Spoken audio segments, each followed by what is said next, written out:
peni kwesiphambano.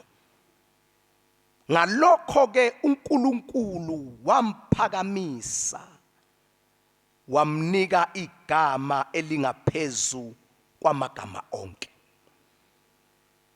ukuze kuthi ngegama likaJesu amadolo onke aguqe, awasezulwini nawasemhlabeni nawangaphansi komhlaba, nezilimi zonke zivume ukuthi uJesu Kristu uyinkosi, kube inkazimulo kuNkulunkulu yise. Amen. Cela ningivumele bazalwane sithi focus our attention go verse number 9. Uma that clause ethi nje ngalokho ke uNkulunkulu wamphakamisa wamnika igama elingaphezu kwamagama onke. Transformation now.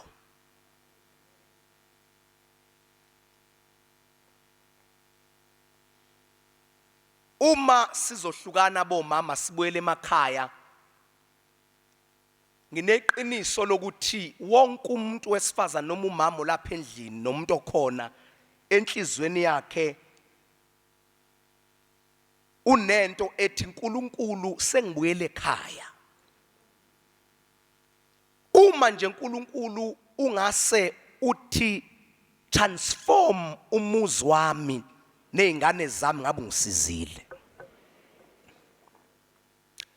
Ngoba kuyiqiniso ukuthi sihlezi sonke lapha kumnandi dini bayajabula mama, I can tell there is great excitement and jubilant. Kodwa iqiniso lithi mawuphuma ngomnyango kukhona ichallenge ekulinde lapha ngaphandle. Enye ichallenge uzoyifika mongameli ihlezi kusofa ikulindile.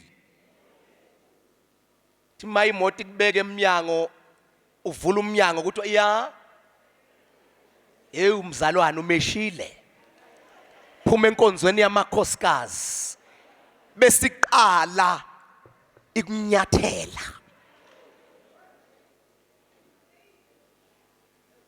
Omunye njobe lapha nje siyathandaza. Omunye njobe lapha nje laba kangwane utothina kafika nje kule Botsa Gates engakangeni kungene liqingo luthi emake solo uhambile. Nyala ukabuyi kanti kule nkonzo bekwendiwani ngoba ngikulinzile la khaya khona lo dzaba lesidinga kulitsingitsa ungekalala. Uphuma enkonzweni uyamuza uNkulunkulu kukhona into ethi uNkulunkulu mawungasuthi transform. But moyingwele, as I was praying for this service, moyingwele ngithini kulamakhosikazi azobuyela emakhaya efice amabhube esekhamzile uthokhuluma nami batshela ukuthi there is transformation in the name of Jesus. Transformation is possible in the name of Jesus.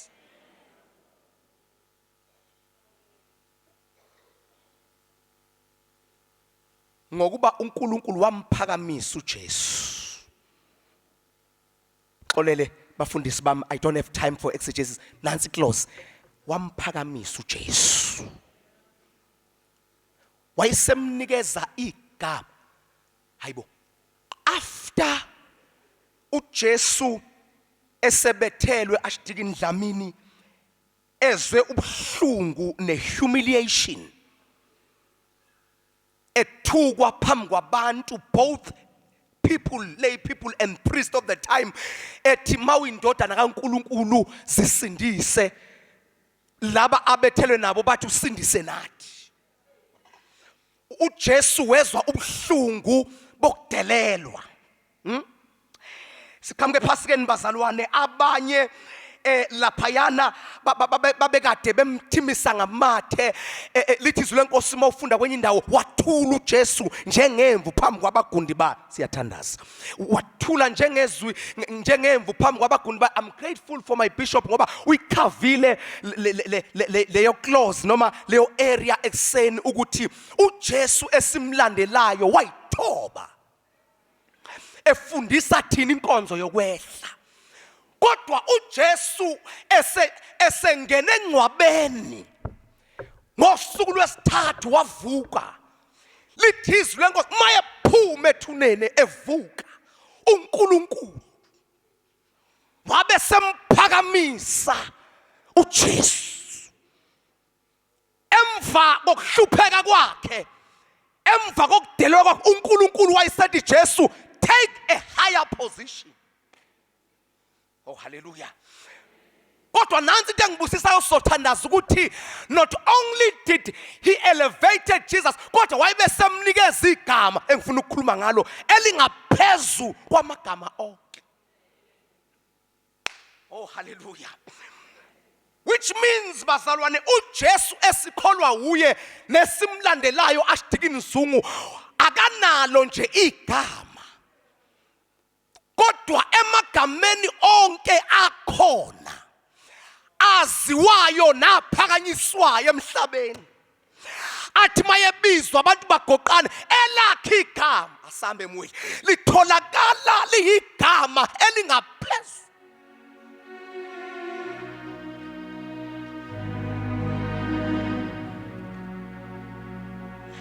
Kukhona amagama ahlonishwayo bazalwane asihlebeni kusesontweni kuyahlejwa nasesontweni kade uhleba nje nawe khona manje. Ikhona amagama emhlabeni aphakanyiswayo, amagama amakhosi namagama ezikhulu namagama onkulunkuluwana ithixwana. Kodwa into emangalisayo ukuthi leli likaJesu athi ekhona ephakanyiswa kodwa litholakale lona lingaphezulu kwamagama onke. Kushuthi ngamanye amagama uma sithi transformation is possible in the name, akulona nje igama elifana negama olaziyo, kodwa leli likaJesu lingaphezulu. Ngifuna ukuthi namhlanje as we close, angazi yini esempilweni yakho enegama. Mhlawumbe isifo sisemzimbeni wakho sinegama, mhlawumbe inkinga oyishiye ekhaya inegama. Kodwa namhlanje ngithunyiwe ezulwini ukuzothi bomama ezwilifu igama esihlangene ngalo la endlini igama elingaphezulu kwamagama onke. Thwala uthini ngithi mina kuwe siphethe igama elinamandla.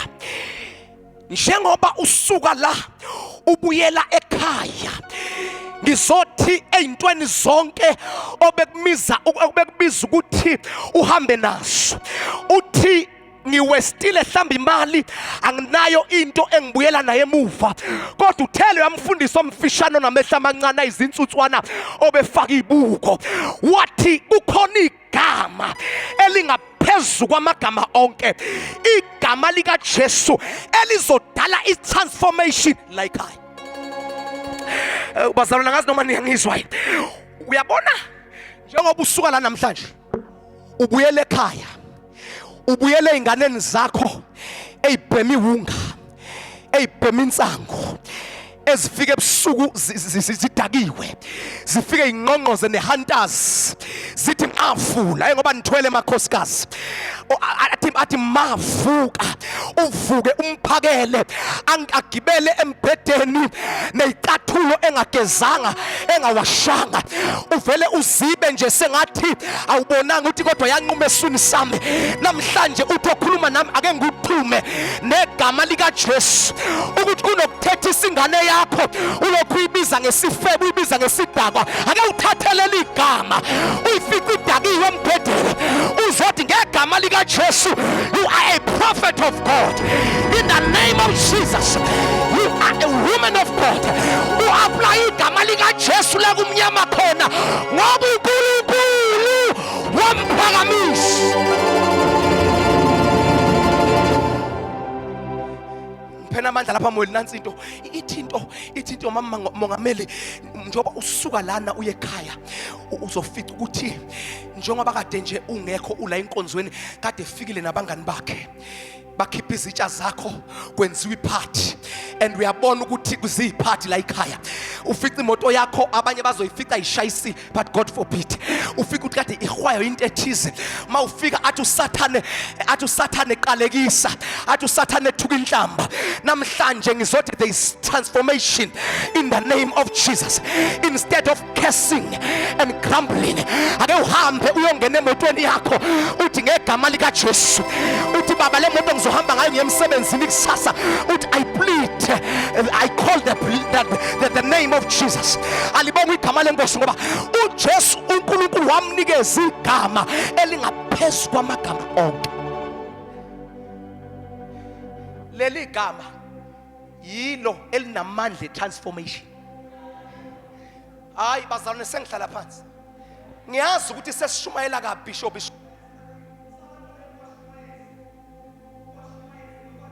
phela ungazange ubanikeze izinto ethi nase ngikuthandazela uyohamba ke uthi ukugcoba ekhaya uthi ukuphuza. Bantu banamhlanje ngeke bakushumayeze uJesu yena yedwa ngoba abantu siphile esikhathini sabantu bezinto eziphathekayo abanye abakhona lapha esheshi kodwa namhlanje ngithunywe izulu ukuzothi webazalwane there is yet power in the name of Jesus. Lisenamandla leli gama lingaqhuthiwe nezitaputapu lingaqhuthiwe nosawoti linamandla lililodwa wobuNkulunkulu.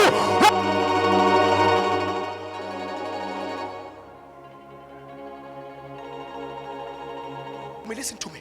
Ithinto yami namhlanje uma sithandazela abantu webhuti abasafune ngathi singabathandazela nje sithi egameni likayise nelintwana moya ngcwele ukhululekile sengathi ngaba khona into omnikeza yona kodwa ngangishumayela ebandleni lika nangu Kenon Mdunge last week if not last month ngithi mina sakhuliswa amakhosikazi ayephetha amandla egama ehena okwakuthi umehlangana ahlangane ewazi amandla egama ukuthi enzani.